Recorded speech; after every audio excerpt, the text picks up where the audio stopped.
Salve, salve, galera! Boa tarde! E amanhã na Globo, esse jogaço, hein? Flashback de 2023, duelo de líderes entre Botafogo e Palmeiras. E o Verdão, se quiser, já pode apresentar suas novas armas na competição, como, por exemplo, o camisa 9 Felipe Anderson. Aquele tal brilho no olhar, sabem? Muita história, não? Ah, tem um pouquinho aí. Parece pouco, mas é algo importantíssimo no processo para conseguir contratar um grande jogador nível Europa. Que é o torneio Ramon de Carranza. Ganhamos 2 torneios desses em cima do Real Madrid e um em cima do Espanhol. E isso vai muito além do dinheiro envolvido no negócio.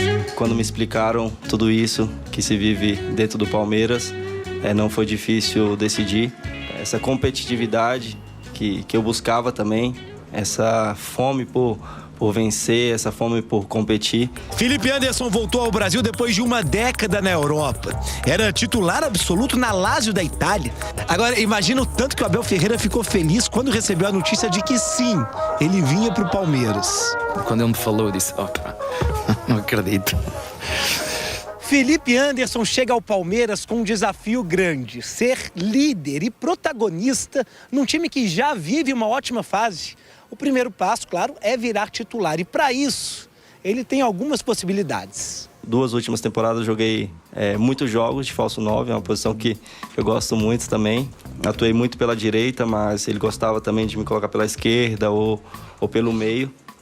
E no último mês eu joguei até de ala, por todos os lados do campo. Para a partida de amanhã contra o Botafogo, o Abel vai ter à disposição pela primeira vez o lateral argentino Giai e o meia Maurício, os outros 2 reforços nessa janela. E entrar sangue novo ajuda muito, que é o que eu tenho feito desde que cheguei aqui, escolher bem os jogadores, escolher bem as dinâmicas. Felizmente o trabalho que tem sido feito por todos nós tem dado para a nossa equipa continuar competitiva. Troféu demais, tem que ficar aqui uma hora aqui.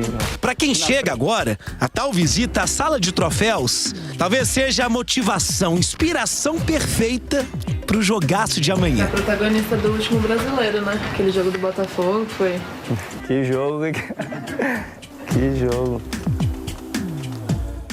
Amanhã tem mais, Felipe. Tátil, né? Um cara que se multiplica em campo, joga em várias funções e não tem problema com isso, não é? Se o treinador precisa e tem experiência, não é? Já passou pelo futebol português, italiano, é um cara que aqui até hoje, acredito que o torcedor santista lembre com carinho dele, sim. Mas hoje é um reforço importante. É um jogador que pode dar variação tática para o Abel Ferreira, pode cumprir funções diferentes, vai ter uma concorrência também, porque o Maurício está chegando, o próprio Rômulo que está no time é outro que está voltando. Acho que hoje o Palmeiras tem opções. Pode pensar em adversários, partida a partida, porque o elenco está bem mais recheado. E falávamos aqui em off do Richard Rios, que voltou gigante da Copa América. Que competição que ele fez. Loirão, impressionante. É que a gente falou muito, né? Acho que o meio de comunicação no geral, falamos muito da participação do Rames Rodrigues e esquecemos um pouco do Richard Rios, até do John Arias pela Colômbia, que também jogou bem. O jogador do Fluminense também fez uma boa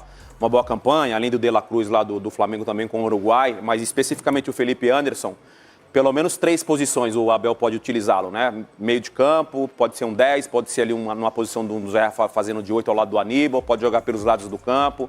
Pelo menos nessas 3 posições ele consegue exercer com excelência, enfim, superou o número de jogos de futebol italiano consecutivos, 100 e poucos jogos jogando, então isso mostra o profissionalismo, o comprometimento com o cuidado físico dele no dia a dia. Óbvio que depois de muito tempo jogando fora do país, também demanda ali uma certa adaptação nesse retorno ao futebol brasileiro, então o torcedor palmeirense tem que ter um pouquinho de paciência com ele. E o Abel Ferreira é muito habilidoso, né, para conduzir esses processos de chegada de um jogador dentro do time, segura um pouquinho no banco de reservas. Agora... prof, é um baita reforço, hein? Bota baita nisso. Tem um amigo nosso empolgadíssimo falando que é o Super Palmeiras. Bom, já era num nível muito superior em relação à maioria dos rivais. É o nosso McLaren, não? Agora, dos reforços, essa pergunta procede, né? Se foi difícil optar pelo Palmeiras. Por que a pergunta? Porque ele teria mercado na Europa, pelo que joga, pela idade que tem. Ele é um jogador fora da curva do jogador médio que vem para o Brasil, sempre tem algum senão, né? O cara tá jogando, veio da Europa para jogar no Brasil, tem algum senão. Ou é físico, ou é a idade, ou é comportamento, ou não se adaptou. No caso do Felipe Anderson, não. ele vem em alta.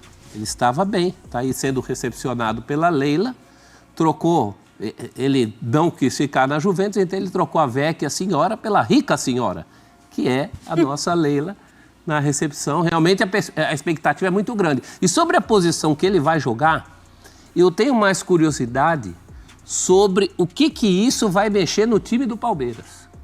Por exemplo, o Veiga. Eu acho que é um jogador difícil para você mexer. O Veiga rende mais naquela posição dele. Eu não mexeria no Veiga para adaptar o Felipe Anderson. Não dá para tirar o Estevão hoje. Ali também não tem espaço. O espaço que sobrou é ali na esquerda, pelo menos de cara. Né? O Dudu, a gente não sabe como fica a situação do Dudu, mas em tese ele voltando também, ele ocupa. Aí vai ter uma briga por posição ali. Ele parece muito disposto a colaborar nesse primeiro momento e tem que estar mesmo, porque é um time difícil de entrar. E hoje o meio-campo do Palmeiras me parece um meio-campo bastante consolidado, né? Com os caras ali. O Richard Rios fez uma Copa América espetacular, mesmo não sendo titular do Palmeiras pra trás não vai mexer. Eu não sei, eu acho que o Richard joga Rios muito. dificilmente fica no Palmeiras, hein? O mercado dele vai... Ele se valorizou demais na Copa América. E eu falo isso, prof, o professor até falou, aí não vai mexer, porque ele pode fazer essas funções também. Acho que não de primeiro homem de meio campo, ali um volantão, acho que talvez não seja dele. Mas a partir daí, ele pode jogar em qualquer posição do meio, como a gente viu aqui...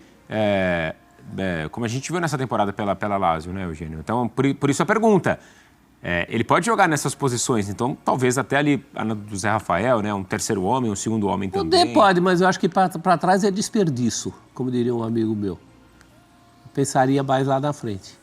E insisto, sem mexer em alguns jogadores que têm mais dificuldade. Se fizer efeito dominó para cima do Veiga, por exemplo, não dá certo.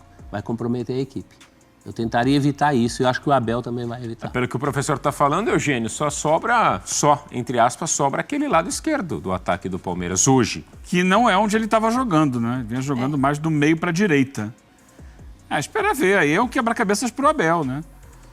Como é que ele se adapta. Às vezes alguns jogadores demoram um pouco para se adaptarem ao Palmeiras, ao ritmo de jogo do Palmeiras, ao estilo de jogo, à velocidade que o Palmeiras propõe. E com o tempo ele vai precisar, dentro de campo, ir conquistando o espaço dele.